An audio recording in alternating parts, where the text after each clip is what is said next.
Aftermarket wheels are awesome. They look better than pretty much any OEM wheel out there except for like a couple 2, 3. And they're usually lighter, they're faster, they're better made, they're just cooler to look at, and everybody just seems to love them because it allows you to personalize your vehicle, which is pretty darn neat. But when you actually break it down, when it comes down to the difference between OEM and aftermarket wheels, there's, well, not a lot different. You see, there's a few things about aftermarket wheels that a lot of people just don't know and don't understand, because the market of aftermarket wheels is kind of like politics. Wrong. Where you really just don't know what's going on. You only just catch the headlines, and that's how you make your brash oversimplification of an opinion on something, and then at the end of the day, you're usually wrong and you look like an idiot on Facebook.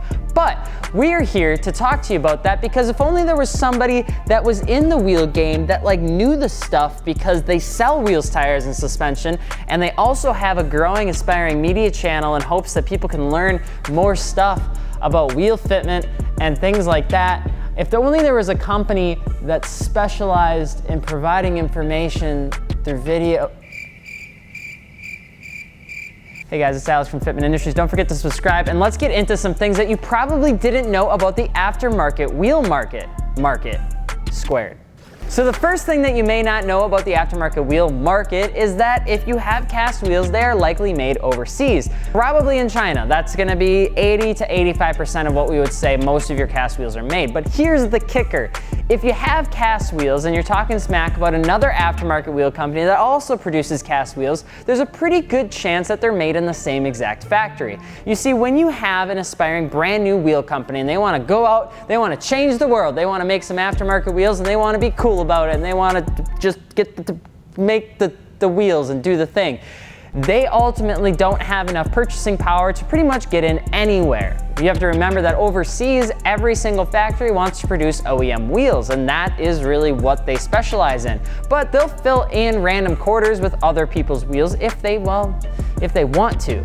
So when it comes down to making aftermarket wheels and you're a new guy on the block, the chances of you getting into a factory are pretty much 0%. So what you have to do is you have to partner with other small companies to get into these factories for buy-ins. You're ultimately producing maybe only 5,000 wheels a quarter, and the other company is producing 5,000 wheels a quarter, and you multiply that by 6 companies, and you finally have a good enough buy-in at a good enough price point to all go in and to all make your wheels with the molds that they have to produce. At the end of the day, the companies that are partnering with each other to essentially get into the factory almost always are in direct competition of each other once they hit the actual public market. So you'd be surprised at the amount of wheels that come out of one factory can come out and end up being 7 or 8 different wheel companies that are making their cast wheels at that same place. America, freedom. Everything of like the land of the free and the home of the brave makes everybody want to believe that everything needs to be made in the USA.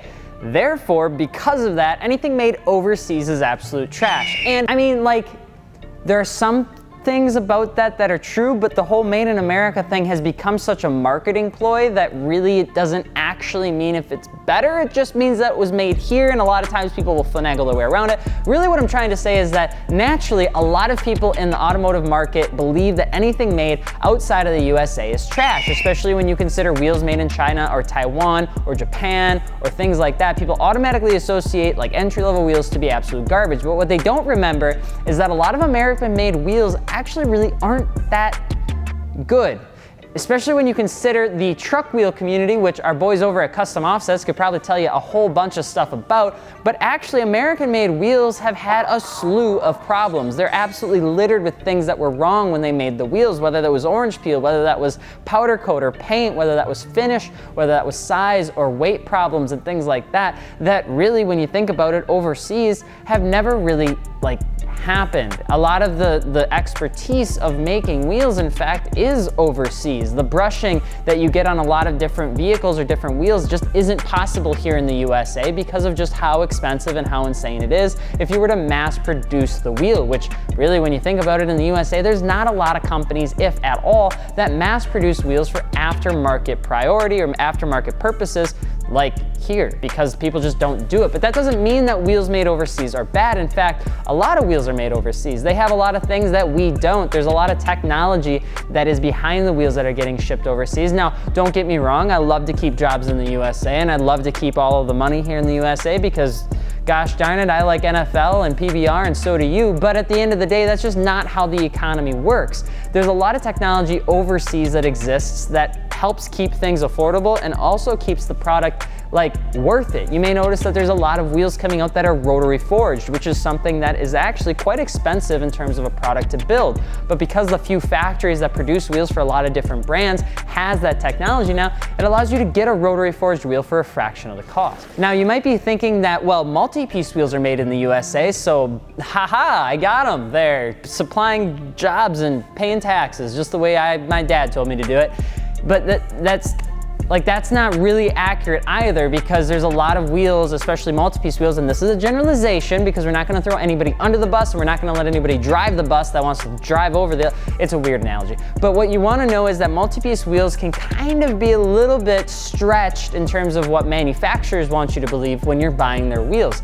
You see, that forged block of aluminum is more than likely actually produced and made overseas. And then those are brought into the States, imported into the States, where they could be actually stamped into the forged T60, 61 face and all that sort of stuff.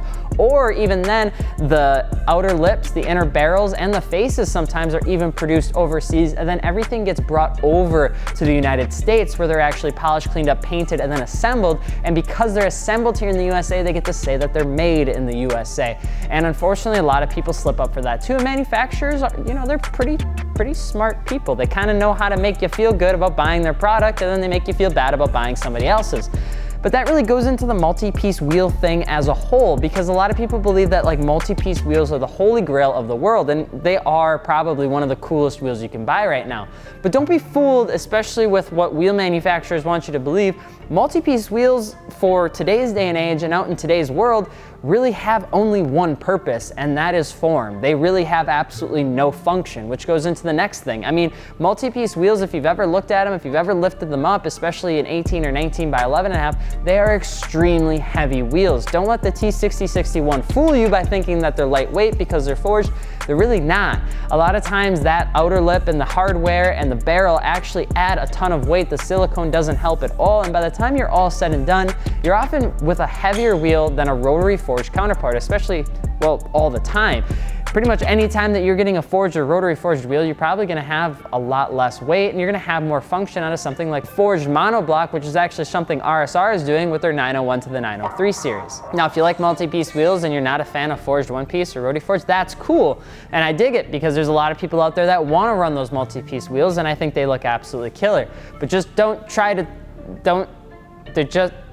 they serve a purpose. They don't serve all purposes. And probably the most depressing thing in this already somewhat kind of down and out video is that when aftermarket wheel companies, they talk about all the stuff that they're making, they talk about all the cool aftermarket wheels that they're making, and everybody gets really excited. Then at the end of the day, after SEMA comes out, everybody's stoked, and they introduce like one wheel, and you're like, what? Why? It's the same reason that everybody goes out to these trade shows and makes these super cool fancy STIs, and then you get them like out on the dealership and you're like, oh, like I guess. Like that is what the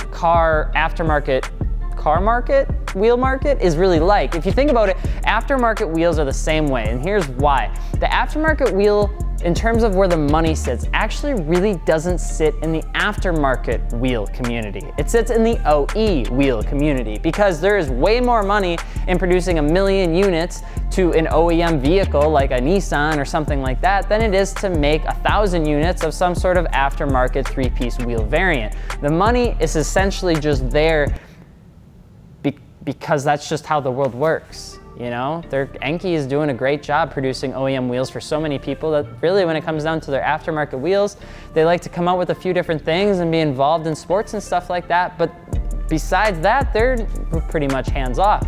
You look at BBS on the other hand, and they are completely developed to race-oriented purposes only, and they want pretty much not a whole lot to do with people like you and me, just because that's not what they want to do.